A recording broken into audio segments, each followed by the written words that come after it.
Agora é oficial, o governo do presidente da Síria, Bashar al-Assad, entrou em colapso depois que rebeldes tomaram a capital, Damasco. Até agora, não se sabe o paradeiro do presidente. Aproveito para chamar o nosso analista de internacional, o Américo Martins, que vem conversar com a gente, traz as últimas informações. É importante dizer que esse é um momento crucial do que está acontecendo, estamos acompanhando nas últimas horas.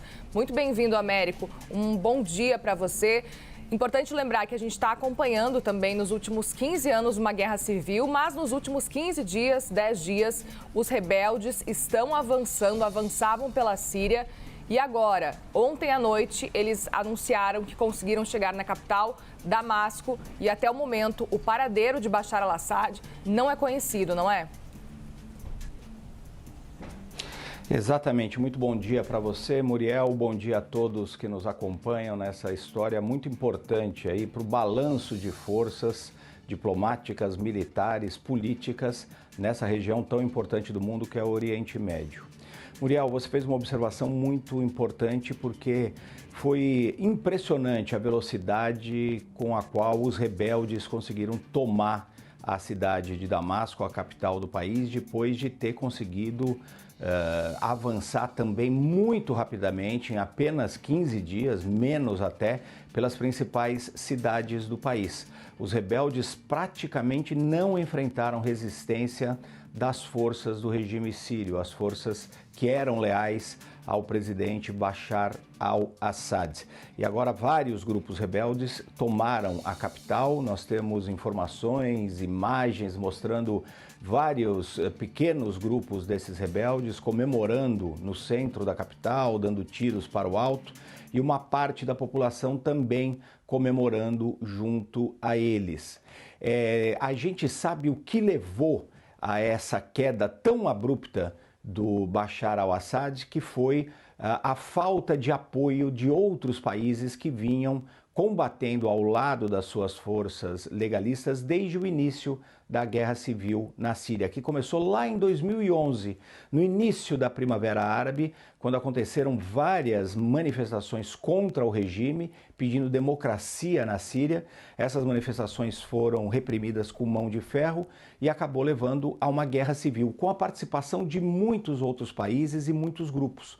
Nós temos envolvimento direto e indireto nessa guerra civil de países como a Turquia, ajudando parte dos rebeldes, o Irã, por exemplo, ajudando Bashar al-Assad, e também a Rússia.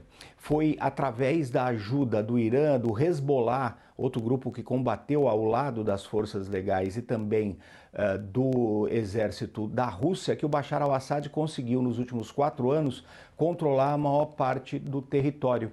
Só que o problema para ele é que esses países, Irã, o próprio Hezbollah que estava em guerra, essa organização que estava em guerra com Israel, e a própria Rússia, começaram a sofrer nos seus próprios combates. A Rússia lá na Ucrânia, o Irã na sua guerra indireta com Israel, o Hezbollah que estava numa guerra direta com Israel. Os rebeldes perceberam que era uma oportunidade de agir e os aliados basicamente abandonaram o Bashar al-Assad, e as suas próprias forças se recusaram a lutar em muitos pontos do país, e o resultado é que os rebeldes conseguiram tomar a capital com muita rapidez. Em menos de 15 dias, eles fecharam um dos principais capítulos dessa guerra, que, como você lembrou, já dura cerca de 15 anos. O paradeiro do Bashar al-Assad é incerto. Os rebeldes dizem que ele teria fugido do país, mas não se sabe o que de fato aconteceu, aonde ele estaria. O primeiro-ministro da Síria, obviamente um aliado do Bashar al-Assad, que se chama Mohamed Ghazi al-Jawali, disse que vai colaborar com os rebeldes para um regime de transição. Mas, Muriel, se a gente for olhar para frente, é tudo muito imprevisível, porque nós temos vários grupos rebeldes na Síria. O principal deles é o Hayat Tahrir al-Sham, que a tradução é a Organização para a Libertação do Levante. Levante é justamente aquela região geográfica da Síria, Líbano. Essa é uma organização que tinha ligações na sua fundação com a Al-Qaeda. É um grupo islâmico considerado terrorista por muitos países do Ocidente e é a principal força que atuou para derrubar o regime do ditador Bashar al-Assad. Então não está claro o que vai acontecer na Síria a partir de agora, mas o que acontecer lá vai ter reflexos importantes na geopolítica mundial, em especial no Oriente Médio, Muriel. É importante até a gente distinguir nesse momento esses rebeldes que agora tomam o poder, ao que aparenta, né, estão tomando o poder na Síria, agora na capital Damasco. Por outro lado, é diferente do que a gente viu com relação à Primavera Árabe, né? Não são as mesmas pessoas que fazem esse movimento como você fala.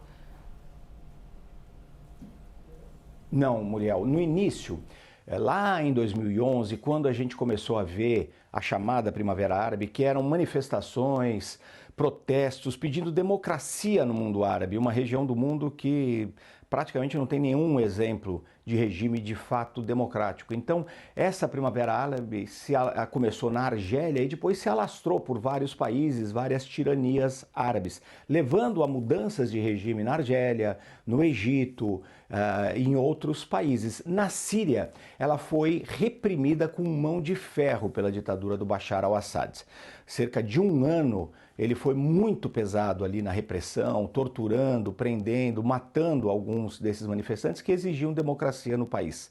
Isso criou uma insatisfação muito grande e vários outros países começaram a, inclusive, ajudar grupos rebeldes que foram se formando. Então a guerra civil na Síria é complexa, porque de um lado você tinha o governo do Bashar al-Assad, apoiado por outros países como a Rússia, o Irã e alguns grupos como o Hezbollah, que chegou a combater contra os grupos rebeldes. Então esse era o lado governista.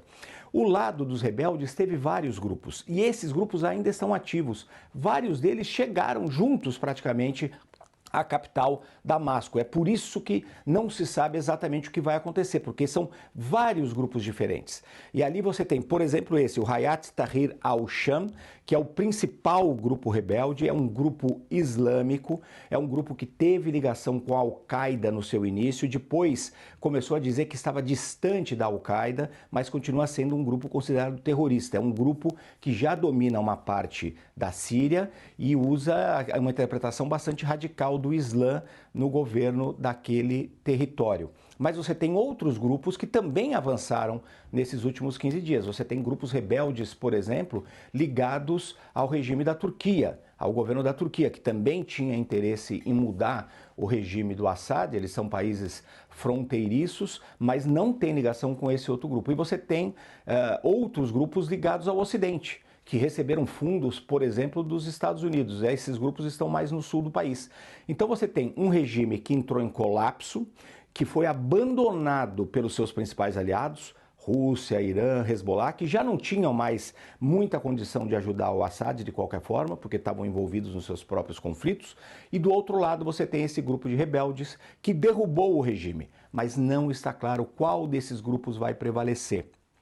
Quem liderou essa ofensiva foi esse grupo islâmico, que também é conhecido como HTS, o Hayat Tahrir al-Sham, Organização para a Libertação do Levante. É um grupo que, do ponto de vista do que tenta dizer para o mundo hoje, tenta dizer que é muito menos radical. Mas a sua origem, lembrando, é a Al-Qaeda, um dos grupos mais horríveis em termos de terrorismo, em termos de ataques contra liberdades das pessoas.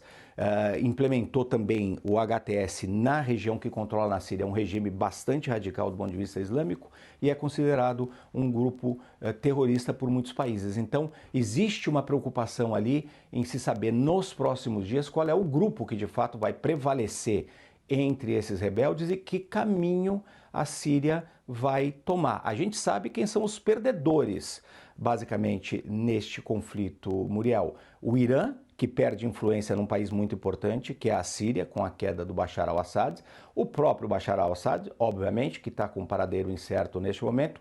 A Rússia também perde, porque usava a Síria e ajudou a Síria na guerra civil para ter uma presença muito mais forte no Oriente Médio, para mostrar o seu músculo diplomático e militar naquela região. Perde também um grande aliado. No lado dos vencedores é que a gente ainda não sabe o que pode acontecer, Muriel.